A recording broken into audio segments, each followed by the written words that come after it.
Assalamualaikum warahmatullahi wabarakatuh. Halo semuanya, bertemu lagi dengan Ibu Mein Syabira dengan NPM 22130533185. Pada hari ini kita akan membahas tentang belajar berwirausaha.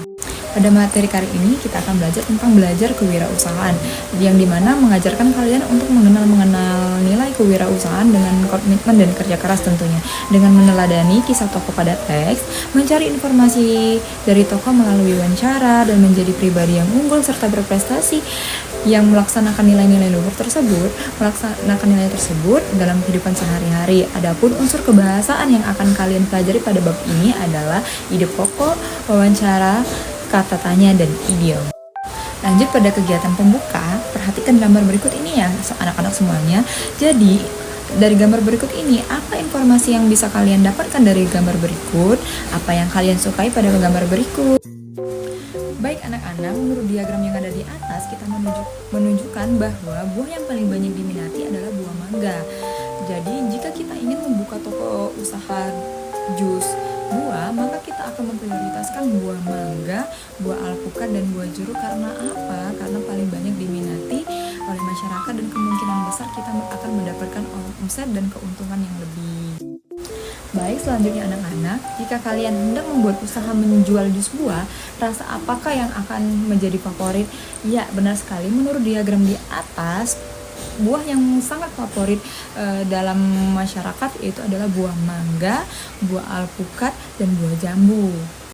Lanjut, jika kalian hendak menjual 3 rasa jus saja, buah apakah yang akan kalian pilih? Menurut survei yang ada di atas tadi ya anak-anak, jus yang bakal kita pilih itu adalah mangga, alpukat, dan jambu. Kenapa? Karena ketiga buah itu yang paling banyak diminati oleh masyarakat.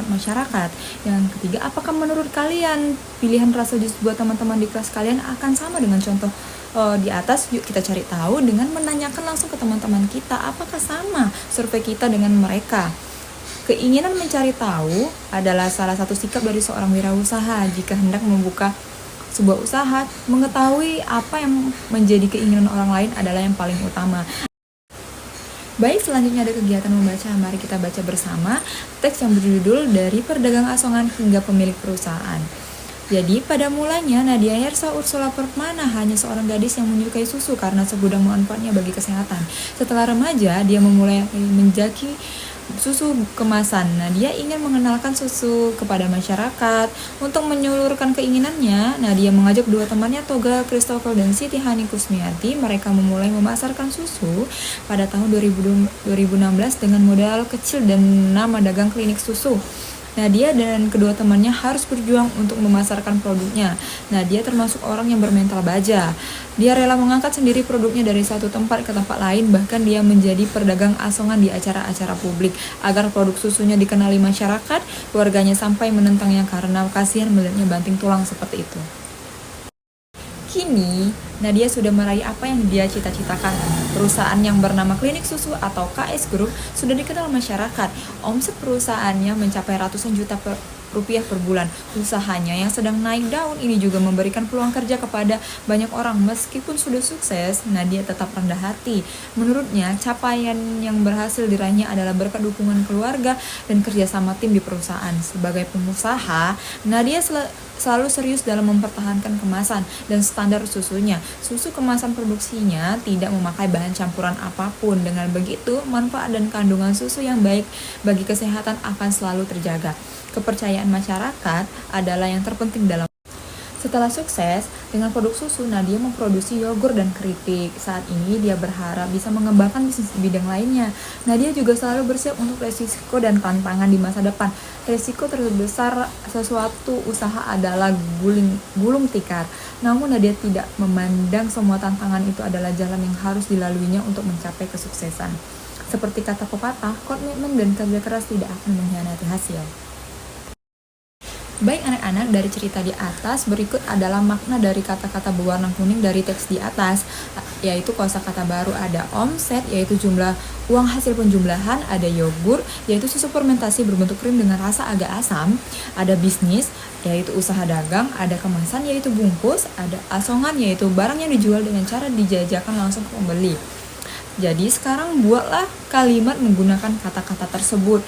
Contohnya yaitu usaha kering, Ibu Arti meraih omset jutaan rupiah setiap lebaran tiba. Lalu ada contoh kalimat lainnya, yaitu ada yogurt terbuat dari susu yang difermentasi. Ada kue pancong merupakan salah satu bisnis yang sedang viral. Air mineral itu dijual dalam kemasan plastik. Dan yang terakhir ada banyak pedagang asongan berjualan di terminal bus. Lanjut ada berbicara, berdiskusi, dan mempresentasikan. Di sini ibu minta anak-anak dan teman-teman untuk berdiskusi tentang soal yang ada di atas yang bersangkutan dengan teks yang sebelumnya ya. Yang pertama ada soal kapan Nadia mulai memasarkan produk susu kemasan miliknya. Nah, Nadia memasarkannya itu sejak tahun 2016. Itu ada di paragraf berapa? Di paragraf kedua dong, Ibu. Iya, pinter sekali. Yang kedua, siapa yang bekerja sama dengan Nadia dalam membuka usaha? Yaitu ada kedua orang temannya, ada Toga dan Siti. Ada di paragraf berapa, Ibu? Ada di paragraf 2. Dan yang ketiga, di mana Nadia memasarkan produknya pada awal memulai usaha? Nadia menjadi pedagang asongan di acara-acara publik. Ada di paragraf berapa? Ada di paragraf 2 juga. Yang keempat, apa nama perusahaan Nadia? Nadia memiliki perusahaan dari dulu, yaitu Klinik Susu atau KS Group sekarang. Ada di paragraf berapa, Ibu? Paragraf ketiga. Lanjut soal terakhir, ada bagaimana cara Nadia mempertahankan kualitas produknya agar bisa bertahan ya anak-anak. Jadi Nadia itu mempertahankan kualitas produknya dengan tidak memakai bahan campuran apapun terhadap produknya. Itu ada di paragraf keempat ya anak-anak semuanya. Lanjut mempresentasikan. Jadi setelah selesai, buatlah rangkuman singkat tentang usaha Nadia menggunakan pertanyaan di atas sebagai panduan ya anak-anak semuanya. Lalu presentasikan di depan kelas bergantian bersama teman kalian. Lanjut ke bahas bahasa. Jadi di sini ada ide pokok. Jadi ide pokok adalah suatu gagasan utama tentang isi teks. Dengan menggunakan ide pokok, kita dapat lebih mudah untuk memahami maksud dari isi teks. Di mana sih letak ide pokok pada sebuah paragraf dan bagaimana cara menentukan ide pokok? Ide pokok dapat tersurat pada kalimat awal atau kalimat akhir sebuah paragraf. Ide pokok juga dapat tersirat pada keseluruhan isi sebuah paragraf. Hal paling penting dalam menentukan ide pokok adalah membaca terlebih dahulu teks yang dimaksud, lalu tentukan apa inti dari teks tersebut. Mari kita amati paragraf pertama dari teks dari pedagang asongan hingga pemilik perusahaan. Mari kita baca bersama-sama ya anak-anak. Pada mulanya, Nadia Hersa Ursula Permana hanya seorang gadis yang menyukai susu karena suku dan manfaatnya bagi kesehatan. Setelah remaja, dia memulai menjajaki bisnis susu kemasan. Nadia ingin mengenalkan minuman susu kepada masyarakat. Ide pokok dari teks di atas adalah informasi singkat tentang perusahaan Nadia Hersa Ursula Permana dan usaha yang dijalankannya, yaitu minuman susu. Sekarang bacalah kembali teks dari pedagang asongan hingga pemilik perusahaan dan tentukan ide pokok di setiap paragraf.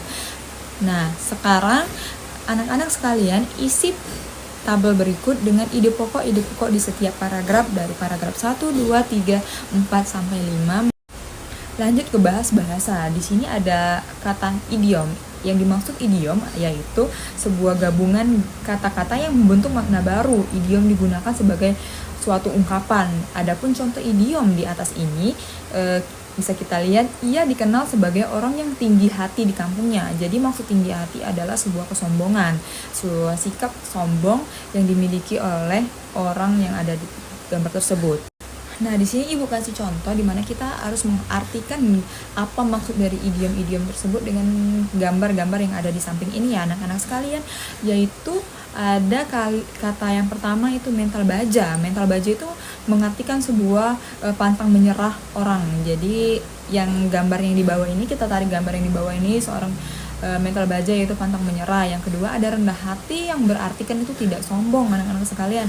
Yang ketiga adalah gulung tikar. Gulung tikar itu menandakan atau mengartikan sebuah kebangkrutan atau toko tutup. Dan yang keempat adalah banting tulang, adalah sebuah sikap yang kerja keras. Ada yang digambar paling atas ya anak-anak. Dan yang terakhir adalah naik daun, itu yang yaitu sebuah kata yang mengartikan dia sedang terkenal atau sedang di puncak kejayaan. Lanjut yang terakhir ada berbicara, berdiskusi, dan mempresentasikan. Kisah kesuksesan Nadia dapat digali melalui wawancara. Mari ingat kembali topik wawancara sewaktu kita kelas 4. Diskusikan dengan teman sebangku, gunakan pertanyaan di bawah ini untuk sebagai panduan diskusi. Yang pertama, apa yang dimaksud dengan wawancara? Apa tujuan kita melakukan wawancara? Bagaimana cara melakukan wawancara yang baik? Apa yang harus dipersiapkan agar wawancara berjalan dengan lancar? 5. Selain melakukan tatap muka, adakah cara lain untuk mendapatkan informasi dari narasumber? Jadi ini adalah contoh pertanyaan-pertanyaan wawancara yang bakal kita ajukan kepada pengusaha atau wirausaha ketika kita sedang mewawancarai mereka. Adapun yang pertama, apa jenis usaha yang dijalankan, kapan memulai usaha ini, mengapa memilih usaha ini, berapa modal yang digunakan untuk memulai usaha, di mana tempat yang dipilih untuk memasarkan usaha, apakah kalian dapat menambahkan pertanyaan lain? Ayo tunjuk tangan, berbicara dengan lantang agar teman-teman dapat mendengar pertanyaan yang kalian buat. Jadi di sini tugasnya kalian bisa mencari pertanyaan-pertanyaan lagi ketika mewawancara